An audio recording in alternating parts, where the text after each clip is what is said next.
تردد قناة دبي الرياضية 1 ودبي الرياضية 2 على قمر نايلسات. يا أهلا ومرحبا بكم.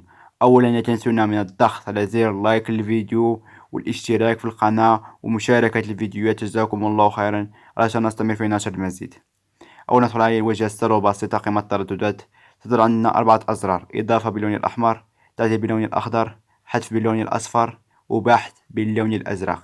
نضغط على خيار زر إضافة باللون الأحمر حسب نوع الريموت اللي عندكم.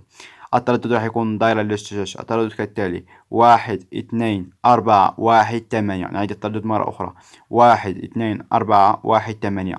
12418. معدل الترميز 27500.